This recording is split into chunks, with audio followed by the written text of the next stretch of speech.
Our final Disney girl power story is The Princess and the Frog, Tiana's Big City Sound.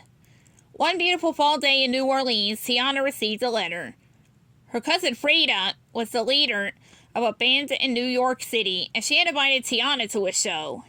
Tiana had never been to New York before. She couldn't wait to hear her cousin's band play. Tiana left Naveen in charge of a restaurant, Tiana's Palace, and boarded a train heading north.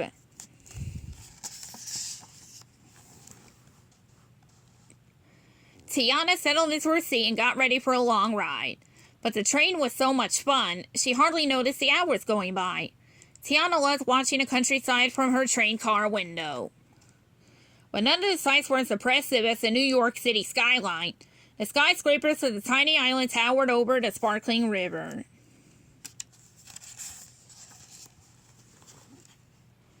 When Tiana came out of the train station, she couldn't believe how many people were there. She was surrounded by flashing lights, and everywhere she looked, she saw screeching streetcars and racing taxis.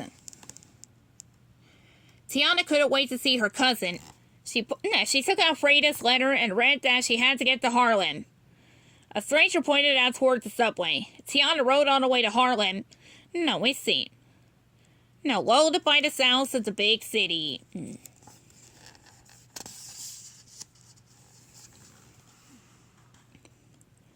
When Tiana arrived at the theater, her cousin came running to greet her.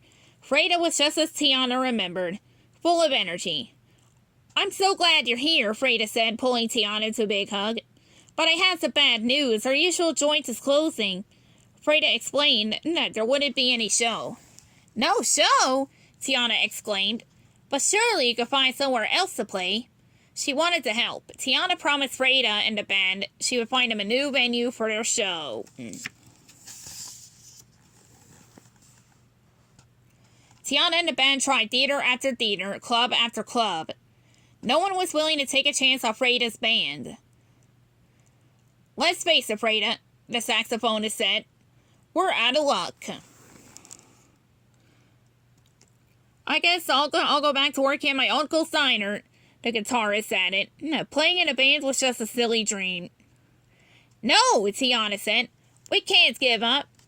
Not yet."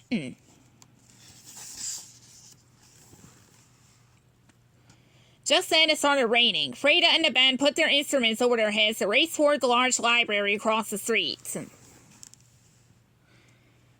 "Thanks for all your help, Tiana," Frida whispered as she and her cousin dried their feet. Tiana hoped that she knew what to do.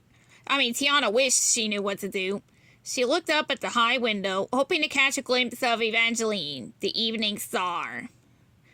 Back home, whenever Tiana didn't know what to do, she would make a wish on the big, bright star.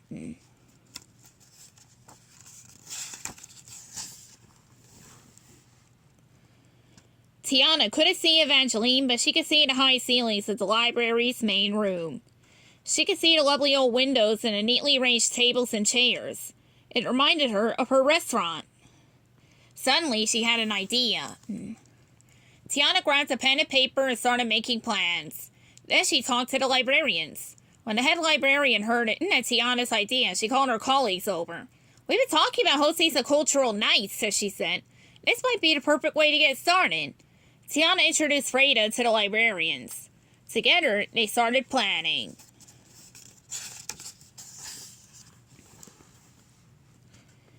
That night, long after the library would normally close, it was full of people.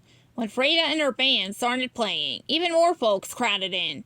They wanted to know who was making such amazing music. Tiana wasn't surprised. Her cousin's band really was the bee's knees. After the show, bookers crowded around Frida, competing to get her band to play at their theaters. Everyone else crowded around the librarians, asking what they would see at the library next. Tiana watched from the library doorway. Her plan had worked. Even better than she could have dreamed.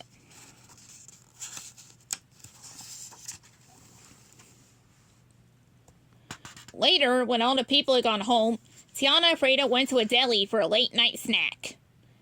"Thanks for your help," Frida said. "We never would have played the library without it."